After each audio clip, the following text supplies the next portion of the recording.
আপনি হাসিনা অথবা ভারতের দোসর, অথবা পিছন থেকে কেউ আপনাকে কাজ করতে দিচ্ছেন। আপনিও যদি ডক্টর আসিফ নজরুল আগে বলতেন, আমি যদি কোনো মন্ত্রণালয়ের দায়িত্ব পাই তাহলে আমি জনগণের মন যাতে আমি জনগণের মন খুশি করার জন্য, জনগণকে আপ্লুত করার জন্য, দেশপ্রেমে উদ্বুদ্ধ করার জন্য আমি আমার কাজগুলো, আমি দিন রাত্র 24 ঘন্টা কাজ করি। আমি আপনার কথাটা কিন্তু বিশ্বাস করেছি ডক্টর আসিফ নজরুল, তাহলে এখন করছেন না কেন? শাহ আলম কেন গ্রেফতার হচ্ছে না? আনভির কেন গ্রেফতার হচ্ছে না? আনভিরের ছেলে, শাহ আলমের আর এক ছেলে, ছোট ছেলে, সে কেন গ্রেফতার হচ্ছে না? কেন মুনিয়া হত্যা মামলাটাকে এখনো ঝুলিয়ে রাখা হয়েছে? সাগর রুনি মামলা কেন ঝুলিয়ে রাখা হয়েছে? জনাব তারেক রহমানের বিরুদ্ধে প্রত্যেকটা মামলা কেন গত 2 মাসে রিভিউ শেষ করেছেন? আমার এটা জানার দরকার নাই, কিন্তু এটা বলেন যে আপনি তারেক রহমানের বিরুদ্ধে, বেগম খালেদা জিয়ার বিরুদ্ধে, সমগ্র বিএনপি নেতা কর্মী এবং সমর্থকদের বিরুদ্ধে যত কেস আছে প্রত্যেকটা কেসকে রিভিউর জন্য আপনি পাঠিয়েছেন। আপনি কি এমন কোন নির্দেশনা দিয়েছেন? ডক্টর আসিফ নজরুল, আপনি কি এমন কোন নির্দেশনা দিয়েছেন যে জামাতের নেতা কর্মী সমর্থকদের বিরুদ্ধে যত মামলা হয়েছে এর কোন মামলা প্রসিড করবে না আনটিল ফার্দার রিভিউ? আপনি কি এটা করেছেন? জনগণ যদি আমাকে জিজ্ঞাসা করে যে তারেক রহমান কেন এখনো দেশে আসতেছে না, জনগণ যদি আমাকে জিজ্ঞাসা করে যে বেগম খালেদা জিয়া কেন দেশে যাচ্ছে না, দেশের বাইরে চিকিৎসার জন্য যাচ্ছে না, আমি আপনাকে একটা কথা বলি, আসিফ নজরুল এবং বাংলাদেশ বর্তমান সরকারের বিভিন্ন লোকজন, বেগম জিয়া যদি মনে করেন যে স্বৈরাচারের প্রেতাত্মারাই এখন দেশ চালাচ্ছে, আমি এখন দেশের বাইরে যাব, দেশে বসে তারা এমন একটা ক্যারিকেচার করবে যে আমার আর পরে দেশে ঢুকতে দেওয়া যাবে না। তারেক রহমান দেশে যাবে, যাওয়ার সাথে সাথে যেভাবে মাহমুদুর রহমানকে হাজতে ঢোকানো হয়েছে তাকেও বলবে ওকে, আমরা হাজতে পাঠাইছি, আমরা সংবিধানের প্রতি শ্রদ্ধা জানাইছি। ডক্টর আসিফ নজরুল, এই কথাগুলো কি হতে পারে? এখন পর্যন্ত আপনার কাছ থেকে এই কথাগুলো শোনা অধিকার মানুষের আছে কিনা? আপনি বিনা ভোটে আপনাকে ওখানে বসানো হয়েছে, আপনার আল্লাহ আপনাকে একটা সুযোগ দিয়েছে, আমাকে দেয় না, সাকিবকে দেয় না, আপনাকে দিয়েছে, কিন্তু আপনি এই কাজটা করতে পারছেন না বা আপনাকে কেউ করতে দিচ্ছে না। আমাকে যদি পিছন থেকে, আপনাদেরকে আজকের একটা উদাহরণ দেই আপনাদেরকে, আমি এই উদাহরণটা পারফেক্ট উদাহরণ আপনাদের জন্য। আজকে আমি টকশো করার জন্য বসছি। আসিফ নজরুল সাহেব, আপনাকে যদি কেউ কাজ করতে না দেয়, আমাকে যদি গঠনমূলক সমালোচনা করতে না দেয়, তাহলে আজকের এই টকশোর এর ভ্যালু আছে? কোনো ভ্যালু নাই। আসিফ নজরুল সাহেব,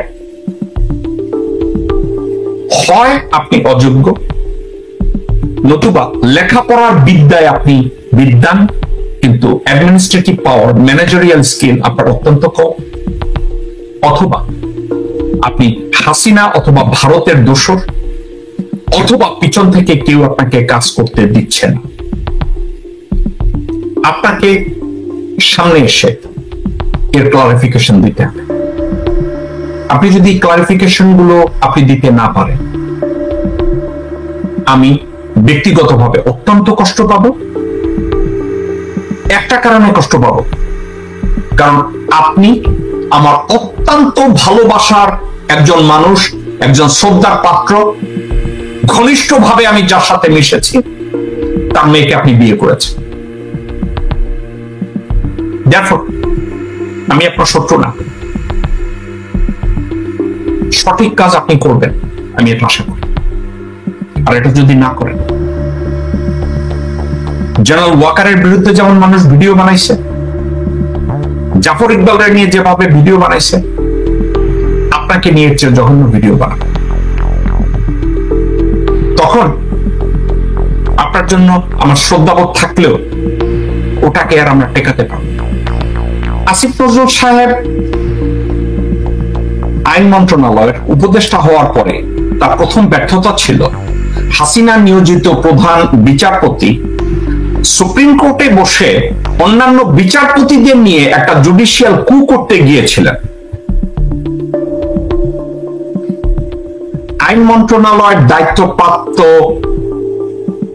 প্রধান নির্বাহী হিসাবে আসিফ নজরুলের ওয়াচে এ ধরনের একটা কর্মকাণ্ড ওখানে হচ্ছে উনি এটা জানতেন না, এবং উনি এটা মিডিয়ার সামনে বলেছে এটা সম্পর্কে ওনার ধারণাই ছিল না ওখানে এই ধরনের একটা কিছু হচ্ছে। ওনার এই কথাটাকে যদি আমি ব্যাখ্যা করি যে হাসিনা শেখ বলছে তার এক কর্মচারী 400 কোটি টাকার মালিক, সে প্লেন ছাড়া কিছুতে চলে না, আমি যদি এই কথার সাথে আসিফ নজরুলের এই কথা তুলনা করি, সাবজেক্টটা কেমন হলো? দায়িত্ব পালনে ব্যর্থতা। হাসিনা শেখ দায়িত্ব পালন করতে পারে না এজ এ প্রধানমন্ত্রী, যে তার এক কর্মচারী 400 কোটি টাকার মালিক, তার চোখের সামনে গিয়ে দুর্নীতির মাধ্যমে 400 কোটি টাকার মালিক হয়েছে, সেটাকে নিয়ন্ত্রণ করতে পারে নাই। অথচ আসিফ নজরুল সাহেব উনি একজন শিক্ষিত সজ্জন মানুষ, ভালো কথা বলেন, স্বৈরাচার বিরোধী আন্দোলনের সময় উনি অনেক কথাবার্তা বলেছেন, অনেক মানুষকে অনেককে প্রেরণা দিয়েছেন। সেই উনি দায়িত্ব পাওয়ার পরে ওনার সামনে এই অন্তর্বর্তীকালীন সরকারের বিরুদ্ধে একটা জুডিশিয়াল কু করতে যাচ্ছে, এটা সম্পর্কে উনি কিছু জানতেন না, ওনার প্রথম ব্যর্থতা। এবং উনি এটাকে কমপ্লিটলি মিসহ্যান্ডেল করেছেন। কেন মিসহ্যান্ডেল করেছেন? এই প্রধান বিচারপতির সাথে যারা জড়িত ছিল উনি তাদেরকে অবসরে পাঠিয়েছেন অথবা বিভিন্ন জায়গায় পোস্ট দিয়েছেন। একজন অ্যাডমিনিস্ট্রেটর হিসাবে, আইন মন্ত্রী হিসাবে, আইন উপদেষ্টা হিসাবে ডক্টর আসিফ নজরুল সবচেয়ে অযোগ্য কাজটা আপনি কিভাবে করলেন? অর্থাৎ প্রধান বিচারপতি ওখানে বসে যদি একটা জুডিশিয়াল কু করতে যাচ্ছিল which goes against the interest of a state, interest against the interest of 17 to 20 crore people, means they are committing a crimes which is equivalent to the treason. আপনি কেন তাদেরকে গ্রেফতার করেন না? ডক্টর আসিফ নজরুল, আপনি আমার কথা শুনতে পাচ্ছেন, আপনি কেন তাদেরকে গ্রেফতার করান নাই? আপনার কাছে একটা ব্যাখ্যা আমার কাছে অনেকে বলেছে।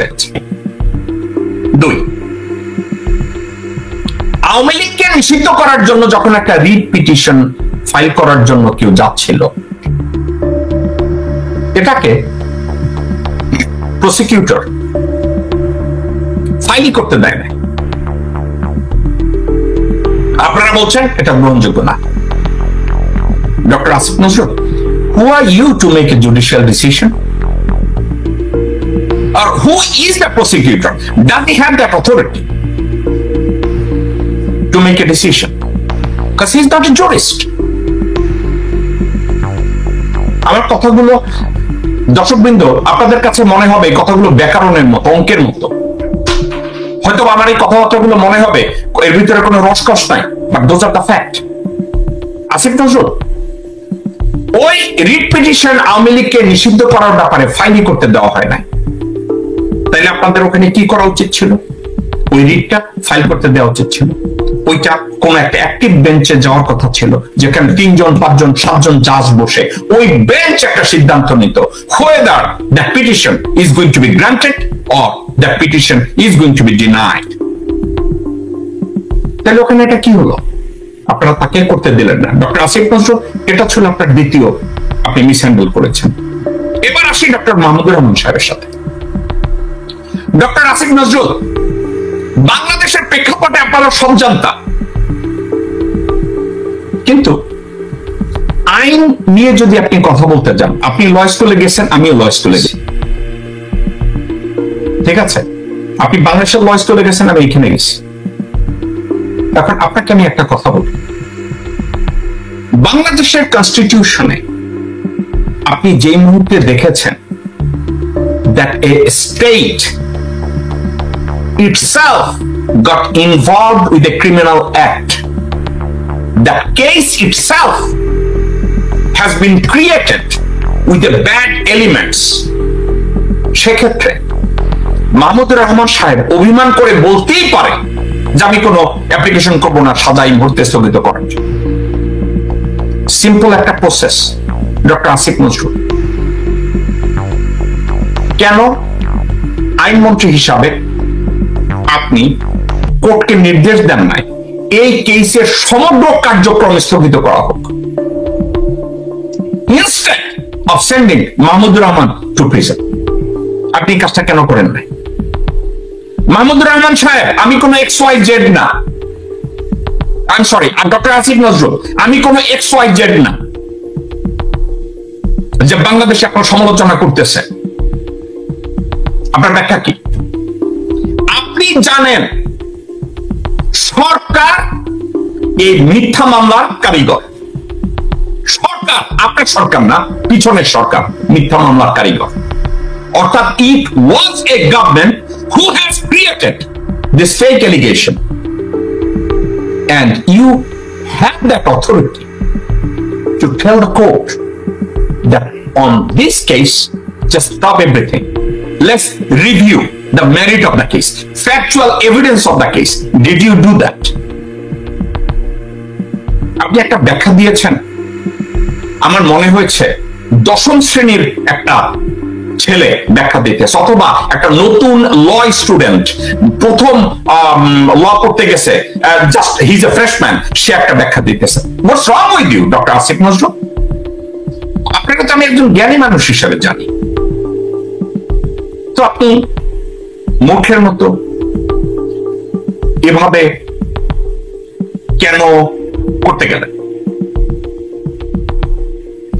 স্টেট আপনাদেরকে আমি একটা কথা বলি, ফর এক্সাম্পল এটা ব্রিটিশ ল এবং আমেরিকান ল সব জায়গায় এটা চলে। যখন একটা কেসের মেরিট নিয়ে সন্দেহ দেখা দেয়, সরকার নিজের থেকে কি করে? বলে let's take 2 step back, stop litigating the subject, do one more review whether this case can proceed to the next stage or not. এখন আপনি বলেছেন যেটা একটা অলরেডি বিচার হয়ে গেছে, কিন্তু এর জবাবে বাংলাদেশের আইনের কোন ক্লজ দিয়ে আপনি কেন বলেন নাই এই কেসের সমগ্র কার্যক্রম আমি স্থগিত করলাম যতক্ষণ ফর ফার্দার রিভিউ? আপনি একটা অজুহাত দিয়েছেন, মাহমুদুর রহমান ভাই আপনার খুব শ্রদ্ধেয়, উনি এটা করেন নাই, আমরা কাগজপত্র এইভাবে আগায় দিছি, কিন্তু যেটা করা